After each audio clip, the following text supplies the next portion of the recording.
Assalamualaikum warahmatullahi wabarakatuh.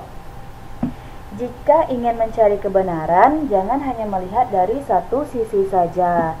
Nah, sama halnya dengan matematika. Nah, ada banyak cara atau jalan untuk mendapatkan suatu hasil yang benar, asalkan kita mau terus belajar, kita terus berlatih. Nah, kuncinya matematika itu kita harus banyak latihan agar dalam pengerjaan soal nantinya kita akan lebih mudah, lebih ingat. Nah, itu dia ya kalau kunci utama kita dapat menguasai matematika itu. Nah, kali ini kita akan belajar FPB, yaitu faktor persekutuan terbesar. Nah, FPB dari dua bilangan adalah faktor persekutuan dari bilangan-bilangan tersebut yang terbesar. Nah, nanti kita contohkan, nanti Bunda contohkan ya agar lebih paham. Nah, cara menentukan FPB itu yang ada tiga. Yang pertama faktor persekutuan, yang kedua pohon faktor, dan yang ketiga dengan sengkedan atau tabel. Nah, coba kita tentukan FPB dari 12 dan 18. Nah, ini kita menggunakan faktor persekutuan. Nah, yang pertama kita cari dulu nih faktor dari 12-nya apa saja, kemudian faktor dari 18-nya apa saja, sehingga kita lihat mana faktor yang sama. Ada 1, 2, 3, dan 6. Nah, ini dia ya, 1, 2, 3, dan 6. Nah, kuncinya tadi apa? Kita lihat yang terbesarnya, sehingga dapatlah FPB dari bilangan 12 dan 18 ini adalah 6, karena 6 adalah faktor persekutuannya yang terbesar.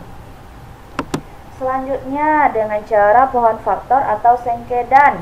Nah, di sini ada syaratnya. Yang pertama, kalau dengan pohon faktor itu sama ya seperti KPK kemarin, kita mengalihkan semua faktor primanya, tapi kalau FPB itu kita pilih faktor primanya yang pangkat terkecil. Kalau KPK kemarin kan kita pilih pangkatnya yang terbesar ya kan, masih ingat kan? Nah, itu dia ya perbedaannya antara KPK dan FPB dengan cara pohon faktor. Kemudian yang kedua, dengan cara sengkedan itu kita mengalihkan semua faktor prima yang dapat membagi habis kedua bilangan tersebut. Nah, baiklah, Bunda akan berikan contohnya agar lebih paham ya. Nah, di sini kita menentukan FPB dari 45 dan 60 dengan cara pohon faktor. Nah, insya Allah Nanda Bunda sudah paham ini ya, karena rata-rata semuanya Nanda Bunda mendapatkan nilai 100. Nah, 45 ini berarti 3 kuadrat dikali 5, sedangkan 60 2 kuadrat dikali 3 dan dikali 5. Nah, tadi kuncinya apa? Kita lihat pangkatnya yang terkecil ya. Berarti kalau 2 nih kan di 45 tidak ada nih faktor prima 2, berarti kita tidak memakainya.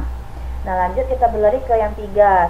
Nah, ini dia pangkat yang terkecil, kemudian 5. Lalu kita kalikan sehingga dapat hasilnya 15. Dengan cara sengkedan, nah ini caranya sama dengan yang KPK kemarin ya.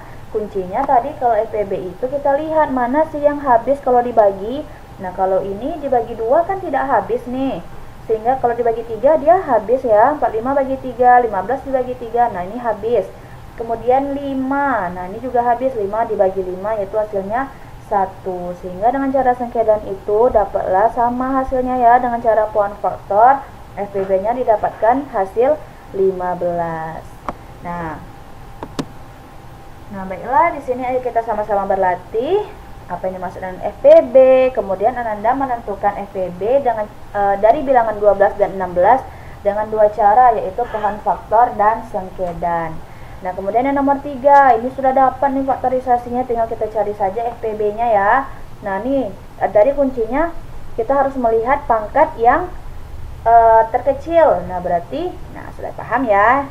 Nah, lalu kita kalikan saja. Nah, begitu juga dengan yang bagian B ini. Kalau tidak ada, ini 5 ada di R, kemudian di S tidak ada 5, jadi kita tidak perlu memakai 5, hanya kita lihat yang 2 dan 3 saja, lalu pilih pangkatnya yang terkecil dan dikalikan sehingga dapatlah FPB nya.